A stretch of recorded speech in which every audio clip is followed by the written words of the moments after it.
मैं पूछना चाह रहा हूं इल्जाम लगाने वालों से, बताओ इम्तियाज जलील को किसने हराया? फिर बताओ इम्तियाज जलील की कामयाबी को रोकने के लिए किस किसने कोशिशें नहीं की? इम्तियाज जलील को जो सबने मिलकर हराया, अब इंशाअल्लाह ताला हम सब मिलकर दोबारा इम्तियाज जलील को महाराष्ट्र की विधानसभा में भेजाएंगे।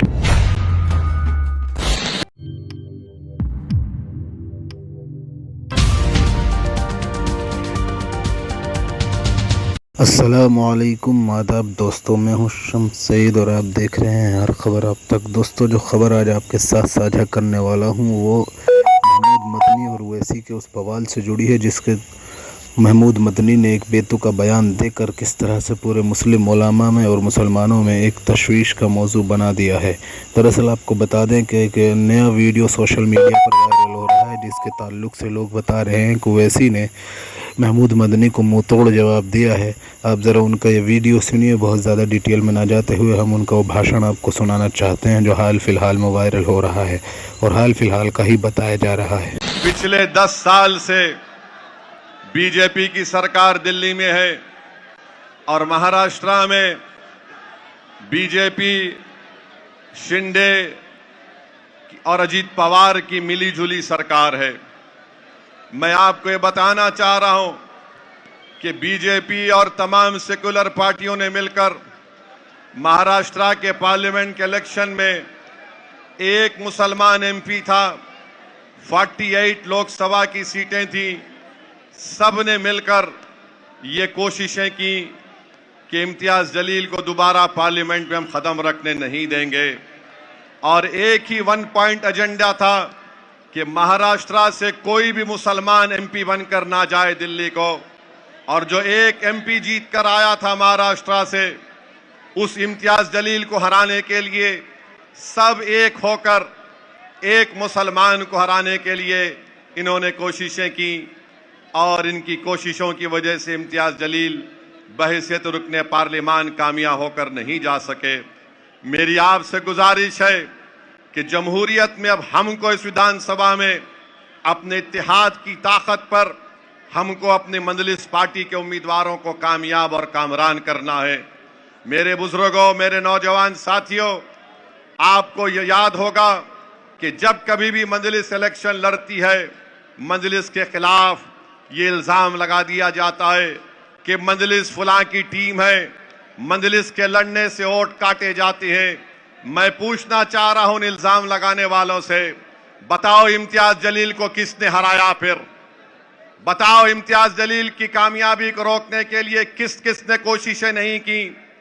एक इम्तियाज जलील था जो पूरे महाराष्ट्र के दलितों के, मुसलमानों के, मजलूमों की आवाज भारत की लोकसभा में गूंजती थी और उस एक आदमी को हराने के लिए इन तमाम लोगों ने, तमाम पार्टीज ने मिलकर एक मुश्तरका मंसूबा बनाकर इम्तियाज जलील को शिकस्त देने के लिए उन्होंने कोशिशें की। और इम्तियाज जलील की नाकामी इम्तियाज जलील की इनफरादी नाकामी नहीं है। मंजलिस इत्तेहादुल मुस्लिमीन का एक एमपी नहीं जीता, यह सिर्फ मंजलिस का नुकसान नहीं है, बल्कि जो नुकसान महाराष्ट्र के गरीब और मजलूमों का है, महाराष्ट्र के गरीबों का है, महाराष्ट्र के दलित और मुसलमानों का है, जिनकी एक बेबाक आवाज को इन तमाम सियासी पार्टियों ने मिलकर, जो अपने आप को सेकुलर भी कहते हैं, जो कम्युनल भी हैं, इम्तियाज जलील की कामयाबी को रोका। तो मेरी आपसे गुजारिश है कि आने वाले विधानसभा और असेंबली के इलेक्शन में आप लोग जमहूरी तरीके से एक एक वोट का इस्तेमाल मंजलिस इत्तेहादुल मुस्लिमीन के हक में करिए। जो ताकतें, जो पार्टी हमको इल्जाम लगाते हैं, मेरा उन तुमसे एक ही सवाल है, इम्तियाज जलील को तुमने क्यों हराया? तुमने मिलकर इम्तियाज जलील को हराया। इंशाअल्लाह ताला महाराष्ट्र का बच्चा बच्चा, महाराष्ट्र की हमारी माँ और बहनें, महाराष्ट्र के मेरे गयूर नौजवान इम्तियाज जलील को जो सबने मिलकर हराया, अब इंशाअल्लाह ताला हम सब मिलकर दोबारा इम्तियाज जलील को महाराष्ट्र की विधानसभा में भेजाएंगे। तुमने इम्तियाज की आवाज को नहीं, तुमने महाराष्ट्र के गरीबों की एक आवाज को पार्लियामेंट पहुंचने से रोका। अब इंशाअल्लाह ताला महाराष्ट्र की विधानसभा में इम्तियाज जलील जाएगा। किसी की भी सरकार होगी, इम्तियाज जलील तुम्हारी नींद हराम करके रखेगा इंशाअल्लाह ताला।